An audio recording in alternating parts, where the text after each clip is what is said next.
السلام علیکم ورحمۃ اللہ وبرکاتہ۔ بسم اللہ الرحمن الرحیم۔ سعودی عرب کے ایک بزنس مین نے خواب میں دیکھا کہ ایک شخص اس سے کہہ رہا ہے کہ تمہاری کمپنی کے آفس کے مین گیٹ کے سامنے فلاں شخص جو پھل بیچتا ہے اس کو عمرہ کروا دو۔ نیند سے بیدار ہوا تو اسے خواب اچھی طرح یاد تھا، مگر اس نے وہم جانا اور خواب کو نظر انداز کر دیا۔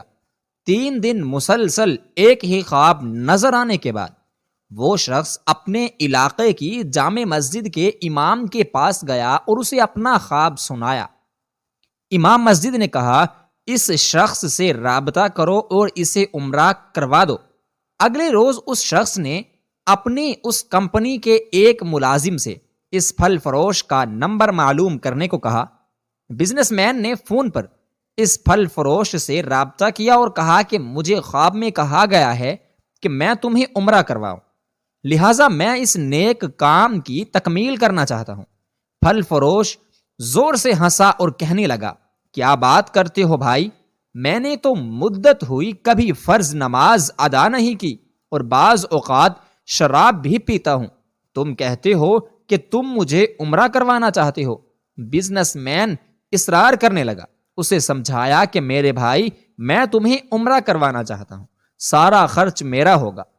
خاصی بحث اور تمہید کے بعد آدمی اس شرط پر رضامند ہوا کہ ٹھیک ہے، میں تمہارے ساتھ عمرہ کروں گا، مگر تم مجھے واپس ریاض میرے گھر لے کر آؤ گے اور تمام تر اخراجات تمہارے ہی ذمہ ہوں گے۔ وقت مقررہ پر جب وہ ایک دوسرے کو ملے تو بزنس مین نے دیکھا کہ وہ واقعی شکل و صورت سے کوئی اچھا انسان نہیں دکھائی دیتا تھا۔ اس کے چہرے سے آیا تھا کہ وہ شرابی ہے، نماز ہی کم پڑھتا ہے۔ اسے بڑا تعجب ہوا کہ یہ وہی شخص ہے جسے عمرہ کرنے کے لیے خواب میں 3 بار کہا گیا۔ دونوں مکہ مکرمہ عمرہ کے لیے روانہ ہو گئے۔ میقات پر پہنچے تو انہوں نے غسل کر کے احرام باندھا اور حرم شریف کی طرف روانہ ہوئے۔ انہوں نے بیت اللہ کا طواف کیا، مقام ابراہیم پر 2 رکعت نماز ادا کی، صفا و مروہ کے درمیان سعی کی، اپنے سروں کو منڈوایا اور اس طرح عمرہ مکمل ہو گیا۔ اب انہوں نے واپسی کی تیاری شروع کر دی۔ حرم سے نکلنے لگے تو پھل فروش بزنس مین سے مخاطب ہوا اور کہنے لگا، دوست، حرم چھوڑنے سے پہلے میں 2 رکعت نفل ادا کرنا چاہتا ہوں، نہ جانے دوبارہ عمرے کی توفیق ہوتی بھی ہے یا نہیں۔ اسے کیا اعتراض ہوتا؟ اس نے کہا، نفل پڑھو اور بڑے شوق کے ساتھ پڑھو۔ اس نے اس کے سامنے نفل ادا کرنے شروع کر دیے۔ جب سجدے میں گیا تو اس کا سجدہ طویل سے طویل تر ہوتا چلا گیا۔ جب کافی دیر گزر گئی تو بزنس مین نے اسے ہلایا۔ جب کوئی حرکت نہیں ہوئی تو اس پر انکشاف ہوا کہ پھل فروش کی روح حالت سجدہ میں ہی پرواز کر چکی تھی۔ پھل فروش کی موت پر اسے بڑا رشک آیا اور وہ رو پڑا کہ یہ تو حسن خاتمہ ہے، کاش ایسی موت میرے نصیب میں ہوتی۔ تیرے ایسی موت تو ہر کسی کو نصیب ہو۔ وہ اپنے آپ سے ہی یہ باتیں کر رہا تھا۔ اس خوش قسمت انسان کو غسل دیا گیا، احرام پہنا کر حرم میں ہی اس کی نمازی جنازہ ادا کی گئی۔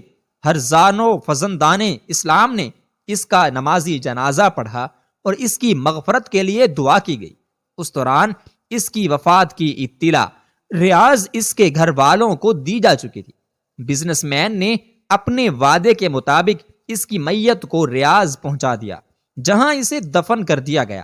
بزنس مین نے پھل فروش کی بیوہ سے تعزیت کرنے کے بعد کہا، میں جانتا ہوں کہ تمہارے شوہر کی ایسی کون سی عادت ہے یا نیکی تھی کہ اس کا انجام اس قدر عمدہ ہوا اور ایسے حرم میں سجدے کی حالت میں موت آئی۔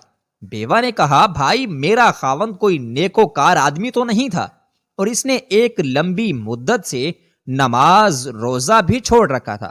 میں اس کی کوئی خاص خوبی بیان تو نہیں کر سکتی، ہاں، مگر اس کی ایک عادت یہ ضرور تھی کہ وہ ہمارے ہمسایوں میں ایک غریب بیوہ اپنے چھوٹے چھوٹے بچوں کے ساتھ رہتی ہے۔ میرا شوہر روزانہ بازار جاتا تو جو چیز اپنے بچوں کے لیے کھانے پینے کی لاتا وہ اس بیوہ اور اس کے یتیم بچوں کے لیے بھی لے آتا اور اس کے دروازے پر رکھ کر اسے آواز دیتا کہ اے بہن، میں نے کھانا باہر رکھ دیا ہے، اسے اٹھا لو۔ یہ بیوہ عورت کھانا اٹھاتی اور آسمان کی جانب سر اٹھا کر دیکھتی اور کہتی، اے اللہ رب العزت، آج پھر اس شخص نے میرے بھوکے بچوں کو کھانا کھلایا۔ اے اللہ رب العزت، اس کا خاتمہ ایمان پر فرما۔ قارئین کرام، زندگی تو بہرحال گزر ہی جانی ہے، اپنی استطاعت کے مطابق لوگوں کی مدد کرتے رہا کیجیے۔ ایک حدیث کا مفہوم بھی ہے کہ کسی سے کی گئی بھلائی بری موت سے بچاتی بھی ہے۔